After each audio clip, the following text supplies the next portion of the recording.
We've identified a risk, people working on the surface, nesting birds, and we're mitigating that risk. Ahead on Frontiers, uncovering the past on Attu Island, what cleanup crews are digging up and getting rid of for good. There are things that he didn't really like to talk about. Memories too painful to share until recently. Stories from an Aleutian survivor of a Japanese prisoner of war camp. Plus, although people no longer live on Attu, it's still a popular destination, why visitors pay thousands to visit this deserted island.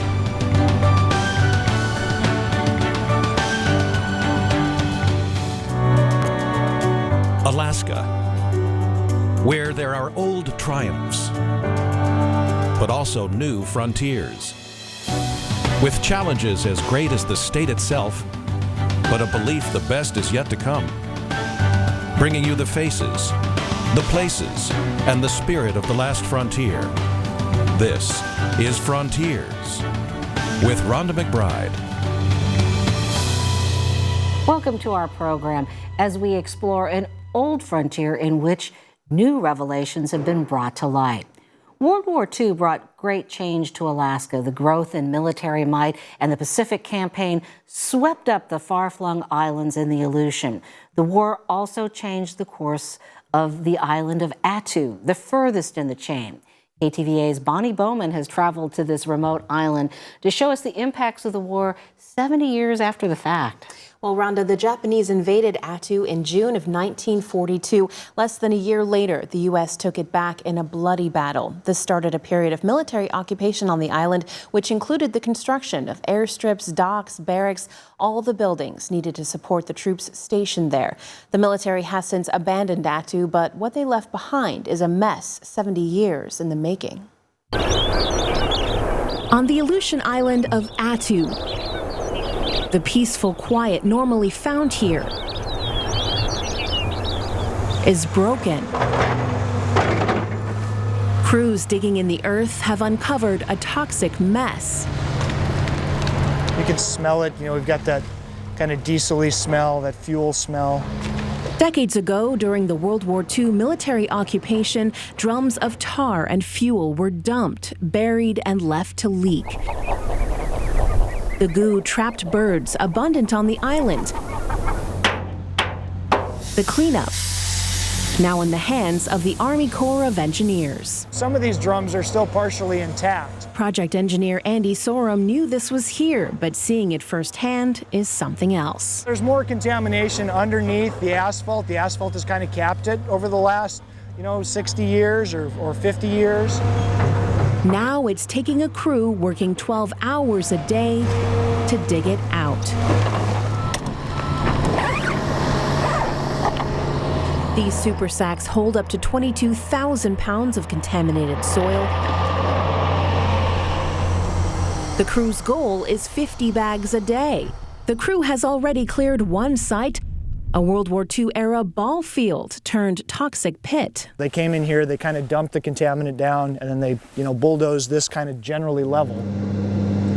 Between the two sites, the cleanup will cost $10 million.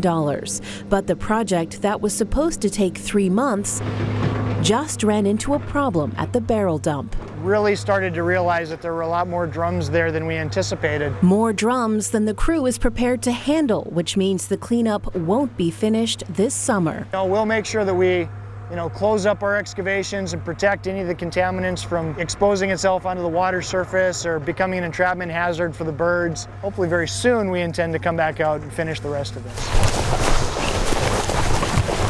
The chance to come back out means the chance to do more work in other parts of the island. This is them, 2 old transformers. That's why physical scientist Jake Sweet is on the hunt for other contaminants like PCBs. They don't break down naturally, so usually something like a PCB out here is someone we would have to come out and remove. He spent the last few weeks walking the island looking for potential sources of contamination. It's quiet. It's interesting history out here. The only audience to his efforts, the island's natural inhabitants, who are part of the reason, Sweet says, finding old toxins is important. Hopefully do the right thing and, pick it up and send it to where it belongs. As work continues on the barrel dump, Sorum says removing the contaminants protects the fragile environment while remembering the sacrifice of the men who served on Attu. It's an amazing difference. It's a transformation. It really, kind of honors the history here and the great things that were done here. Buried for decades, this wildlife refuge turned war zone, then dump, is going back to the birds. Now, in total, the crew removed 12,000 tons of contaminated soil, 90 tons of tar drums, and 52 rusted-out storage tanks. They were not able to remove all the drums and will have to go back to finish the work. Rhonda? Quite a work in progress. Thank you, Bonney. Well, up next, Bonney will continue our conversation with some history not widely known. But one woman hopes to change that by keeping her grandfather's memories and stories alive.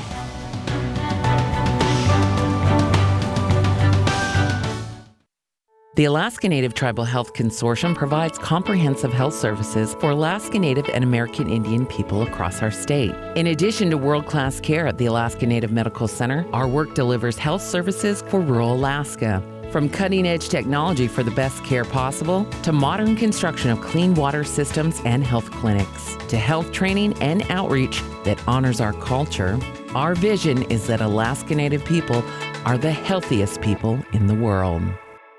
Hi, I'm Randy Richards here at Wasilla Dodge. 41 years in Alaska with 12 years living in Bush, Alaska, I understand the challenges of shopping over the phone and computer. That's why Wasilla Dodge is making shopping for a new or pre-owned vehicle easier than ever. Wasilla Dodge has hundreds of vehicles online at wasilladodge.com. You can view our inventory, fill out an easy online credit app, and call me, Randy Richards, and I'll even help coordinate the shipping. Save big right now on a new vehicle at wasilladodge.com. You don't have to live in a big city to be a foster parent. You don't have to have a big house, a fancy car, or lots of money. What you need is a home. What you need is a heart that can open to a child who needs you. Won't you become a foster parent today? A child is waiting. Call 1-800-478-7307. We did it to honor the men and women who served our country. People were very pleased with what we did. I think they were happy that we did it in a respectful way, in a way that really truly showed what these men and women did during World War II and Vietnam and Korea. It was interesting to see their attitudes. They were just regular people, but they were war heroes, and that's what we tried to bring out with that. It was such a great experience for us, and I hope it was for them too. Before World War II came to the Aleutians, about 50 people lived on the island of Attu. After the war, the Aleut village was gone. KTVA's Bonney Bowman joins us again with a story of what happened to the community as told through the eyes of, amazingly, a 6-year-old boy. Yeah, pretty incredible, Rhonda. Nick Golodoff was just 6 years old when the Japanese invaded his home on Attu. Years later, he decided to share his story and wrote a book with his granddaughter. Golodoff has since passed, but his granddaughter Brenda wants his story to live on. There are things that he didn't really like to talk about it. Growing up, Brenda Malley never knew her grandfather, Nick Golodoff, spent the first 6 years of his life on Attu. I believe this one was his home. It was really hard, because you don't want to talk about something that was like in the past and that was hard. It just brings up emotions that I know he didn't want to bring up. There were things even he didn't understand until he was older, like the mysterious figures seen around his village prior to the Japanese invasion. People there thought it was ghosts because he remembers seeing on the hill, it was foggy, somebody, and he yelled, and then he turned around and go back and they were gone. Wow, so people who were living on the island didn't thought they were ghosts, yes. And it was really the Japanese mapping. Uh-huh. They were soldiers who invaded on June 7th, 1942, taking over the island and village. He didn't know the little pellets on the ground, they were just popping up. He didn't know what that is. So he was running, and it was just like chasing him. But he never knew they were bullets until he got older. After 2 months of occupation, the Japanese took the Attuans to Japan, where over 3 years, many died. They were there, they leave, and then he's never seen them again. So he doesn't know exactly what happened. Among the dead were Golodov's father, brother, and sister. Their loss devastated his mother. He said that he'd see her, cry at night and stuff because, she may be lonely. It was a chapter in her family history Mally says she didn't know much about until shortly after her grandmother died, when her grandfather suddenly sent her recordings of some of his stories. He never told me anything about that. He never talked about it, nothing, and then automatically he sent me the tapes. She says it was her grandmother's death that made him decide the story of Attu needed to be told. Together, the two wrote a book, Attu Boy. I told my grandfather before he passed that I would eventually get it published. And I'm not sure how I would, but I would do it. Yeah, and you did. Yeah. Yeah. Golodov died before publication, but in these pages, Mally says, his story and the story of Attu lives on. When they returned to Alaska, the Attuans could not go home because their village was destroyed. Golodov's family resettled on Atka, an Aleutian island close to Attu. Now, despite his time in captivity at the hands of the Japanese, Golodov actually befriended one of the soldiers later in his life. As a boy, he met the soldier on the island, and the two reconnected as adults. Golodov actually went to visit him in Japan. Rhonda? To visit Attu, that's such an adventure. It was. What was it like for you to be there? It was surreal, honestly, and it's so quiet. Once the work stops and the camp settles down for the night, it's just quiet. There's no noise because you're so far out, except for the birds, and so it was unnerving almost. So why has the Army waited so long, or waited until now to do something about this tar and fuel? Well, the project was funded by the Formerly Used Defense Site program, and that money goes to clean up any area the military has left a mess. And so in Alaska, they've done a lot of the work on the road system already, those projects that are sort of in reach. So now they have this money, they're going out to the farther flung areas to clean up. So during World War II, Attu played such a huge role, but I'm just amazed that I've never heard of it.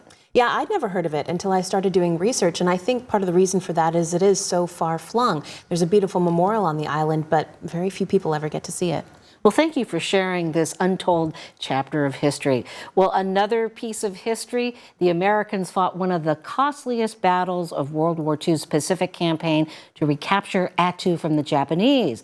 The Battle of Attu is known as the Forgotten War. The Japanese invaded the island in June 1942, and 11 months later, American soldiers shipped out to take it back. Wearing desert gear, they climbed snow-covered mountains, hauling weapons and supplies. A bloody battle waiting for them at the top. Their sacrifice is a story few have heard. Attu was actually the second most costly battle in the Pacific Campaign, second only to Iwo Jima. Everybody knows Iwo Jima. Nobody knows Attu. More than 500 American soldiers died on Attu. Thousands more were injured. You can see more pictures and memorabilia from the battle at the Alaska Veterans Museum in Anchorage. Up next, we'll talk with Rachael Mason, who helped get Attu Boy published, why it's her mission to keep the memories of the lost villages of the Aleutians alive.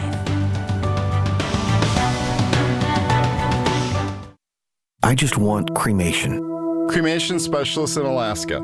Can I have a service before cremation? Our staff is committed to serving your needs. I just want something basic. The simpler, the better. Specializing in simple cremations. Whatever your reasons are for choosing cremation, call Cremation Society of Alaska 277-2777 or in the Valley 373-8627 and on the web at alaskacremation.com. Aggressive driving won't save you as much time as you may think. For example, driving 10 miles an hour over the speed limit from Girdwood to Potter Marsh will only save you about 4 minutes. Tailgating, speeding, and passing in no-passing zones is dangerous driving. Saving 4 minutes isn't worth scaring, hurting, or killing someone. If you see a dangerous driver, please call 911 with your Ready report. Report every dangerous driver immediately.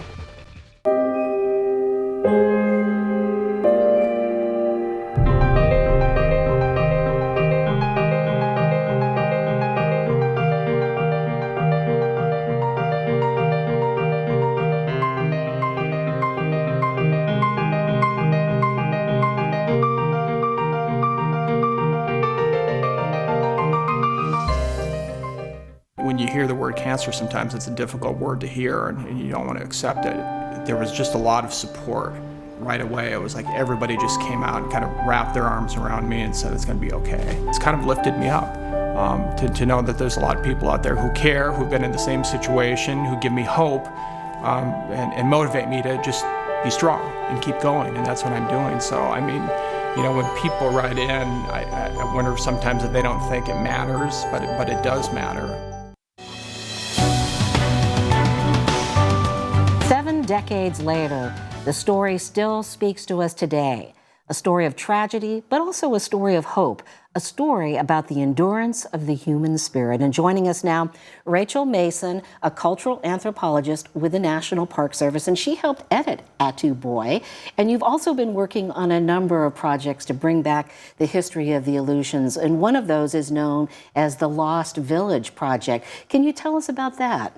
Yeah, I've been working on the Lost Villages project for over a decade now, and it's a story of World War II, villages from the Aleutians, that the residents were removed from their homes, in some cases taken to Southeast Alaska, and in the case of the Attuans, actually taken prisoner in Japan. The Lost Villages are the ones that were never resettled again after the war. The U.S. government was instrumental in preventing people from returning. So about how many lost villages are there? There's 4 that are in this project, and the aim of the project was to tell this really little-known story. 3 of the lost villages, the residents were taken to Southeast Alaska, and in the case of Attu, they were taken prisoner by the Japanese military and taken to Japan. All 4 of those villages were never resettled, even when the surviving residents came home, because the U.S. government refused to let them resettle there. They were told there were too few people, it was too isolated, too remote. Instead, they were taken to other Unangan villages and dropped off and had to make a new life there. So how did you come to help edit Attu Boy? For a number of years, Nick Golodoff had been working on a memoir, and that his granddaughter, Brenda, had been transcribing tapes that he sent, and they were looking for a publisher. So we developed a partnership to the Park Service. The Park Service, develop it, provide a context for his story. Was it hard to find people like Nick? It was extremely hard to find anybody who was willing to talk about their experience. Nick, unlike many of the people that I interviewed or met, actually remembered the time, and he had been a child. He was only 6 years old when his family was taken to Japan, and so his memories were things that a child would notice. And so I guess that gives it a different flavor, doesn't it? It's unique.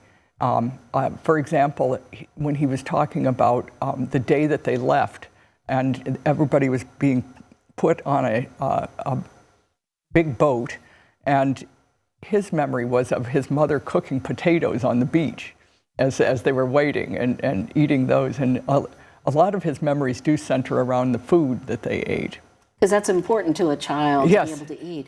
The Japanese invaded the island, and then what did they do with the locals? They stayed for a couple of months in the village.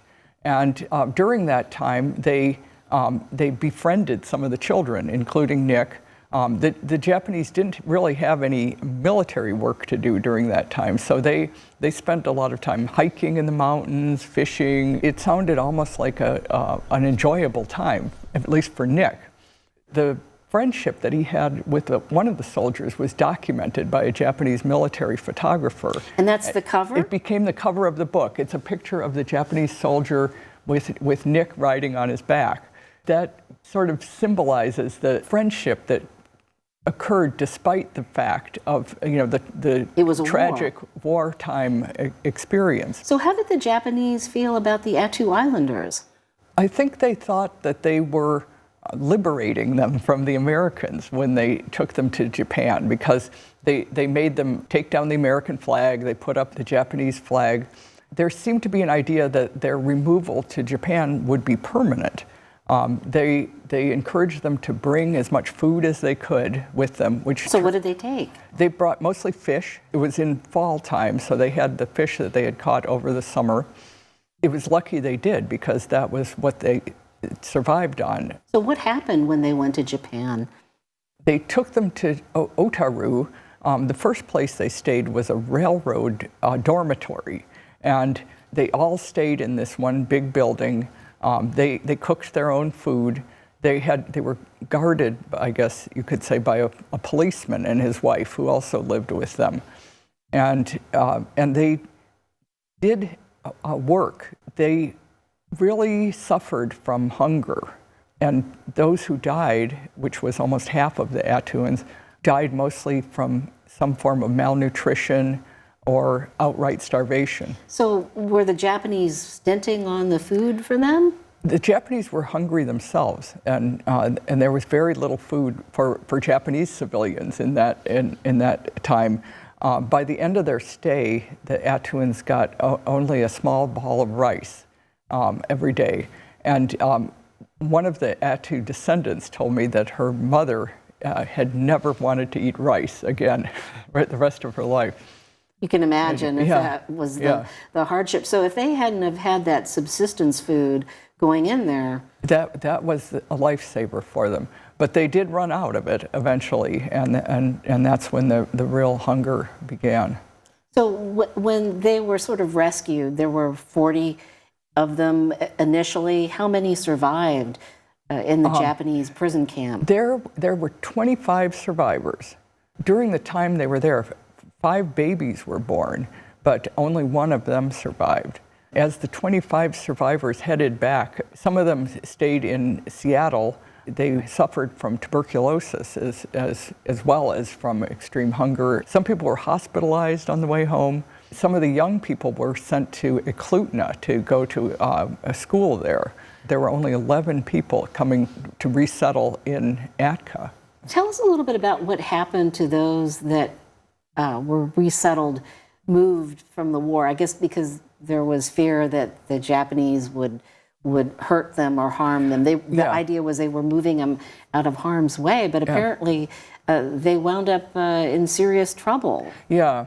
Well, in the summer of 1942, the idea was to evacuate the Unangan residents from the island communities in the Aleutians. They really hadn't even decided where they were taking them yet.